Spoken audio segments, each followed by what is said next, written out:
start 了。Oh, okay. Okay, start. Okay. So guys, what you just saw just now is a little bit short cinematic sequence of me doing some Muay Thai training with my coach, and that cinematic sequence is all shot purely using the Samsung Galaxy Note20 Ultra. Yes, shooting purely on this. We're not using any DSLR or any cameras, but just this. So today I'm gonna share a little bit about how to use your smartphone to shoot the cinematic video, and also a little bit backstory on why do I choose Muay Thai and why Muay Thai. Because this Muay Thai seed was planted on me since I was 13 because of one movie, which is Ong Bak. With all the cool Muay Thai move, everything, it planted on me that, okay, I want to learn Muay Thai and one day I want to act in an action movie. And that was just a dream. Okay. So time passes until uni time. I was introduced into Muay Thai club and then I straight away registered and I go and learn Muay Thai. And back then I was studying broadcasting. And back then my goal, my dream is to create an action sequence of myself with Muay Thai. But if you know, back then I was a student, I was poor, I don't have any money to buy great gears, great cameras, great lighting. So this dream is buried underneath my heart since then. And thankfully, because of how technology has grown, now I can take out this buried dream and then revamp it and then reproduce the action sequence with just my smartphone. Yes, so with the right smartphone now, you can actually create cinematic videos without having to purchase any expensive gears. So today, what I'm gonna share is how I use this Samsung Note20 Ultra to create this cinematic sequence, and also I want to let you guys know that you can create any cinematic sequence in any smartphone. All you need is the right camera settings and right way to do it. So let's head into it. So tip number one is the most important, most crucial part of your cinematic video, okay? How you want to create a cinematic video is pre-planning, because you need to plan all your shots and all your angles precisely. So normally I will use a notebook to jot down all my pre-plan and pre-scenes to my videographer, but today, because I'm using the Samsung Galaxy Note20 Ultra, I can just use the Samsung Notes and the S Pen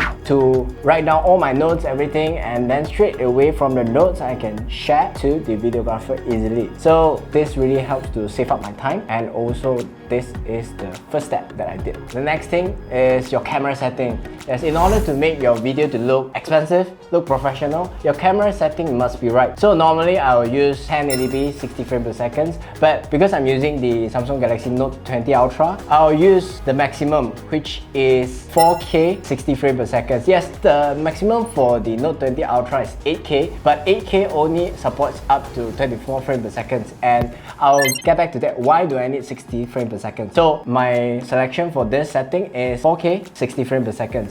Okay, why 60 frames per second? Because you can do post-production slow motion later on. So why do I need post-production slow motion later on? So slow motion is a way to make your scene look more epic and dramatic. And if you shot in 24 frames per second, your scene will look choppy when you do slow motion, and it will not make your scene look dramatic, especially on some action scene or cinematic scene. Okay, so you've done your right camera setting, now you're halfway there.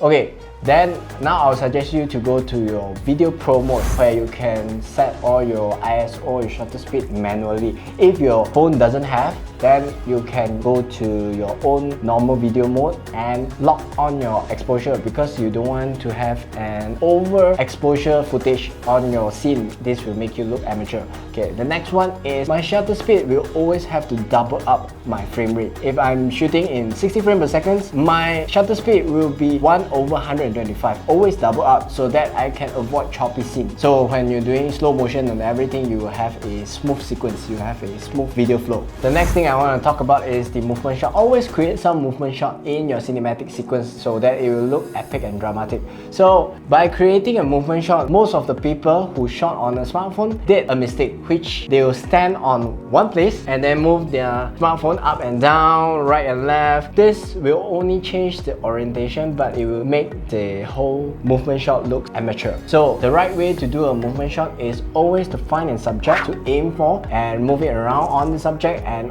also focus it to move it in or out. That way, you make your whole storytelling more dramatic and more appealing. So in order to take this movement shot, you always have to consider to have a steady hand. But with the Samsung Galaxy Note20 Ultra, which I'm having here, I don't need any gimbal, or I don't have to worry about any of the steady hand shot, because I can just turn on the super steady mode and I'll use the super steady mode to move my movement shot. Okay, now the other next important point that I want to talk about is, in every cinematic sequence, in every cinematic video story, you can't just plainly rely on your beautiful landscape, but you always need to put in subject into your story. And to make your subject more appealing, you need to separate your subject from the background and the subject itself. So you need to create a bouquet effect so that your subject will stand out. And in order to do that, you always need a wide aperture and then an expensive lens. But with the Samsung Galaxy Note20 Ultra, it has this bouquet video effect, which I'll just need to turn on the bouquet video effect and it immediately separates out the background from the subject and it looks like an expensive lens on it. Okay, now you're really 80% there, because you got the right camera setting, the right pre-plan, you got all your skill set, your tips right, your tricks right.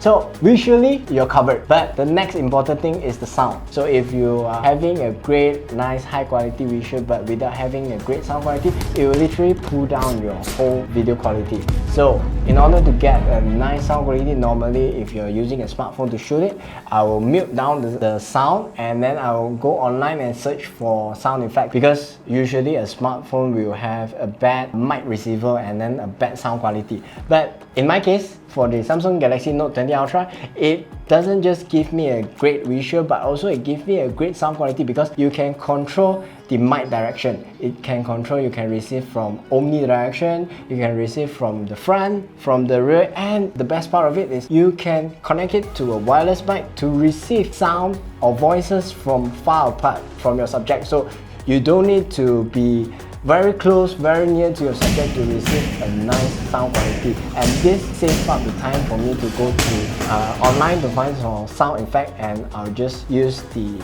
live sound that I recorded with the video itself and just save up my time on editing as well. So I hope that you learned something from this video and you can up your video shooting level by using your smartphone from an amateur look to becoming a professional cinematographer. And I hope that through this video you can also choose the right smartphone, because choosing the right smartphone, you can get all the right camera settings that you need, the right sound quality that you need, and also you learn the camera feature of what the Samsung Galaxy Note20 Ultra provided. And if you want to know something more, just comment down below. And also, if you like this video, remember to subscribe to us, give a like and hit the bell icon, and also don't forget to follow my Instagram. And I'll see you guys next time. Bye bye. Lakon.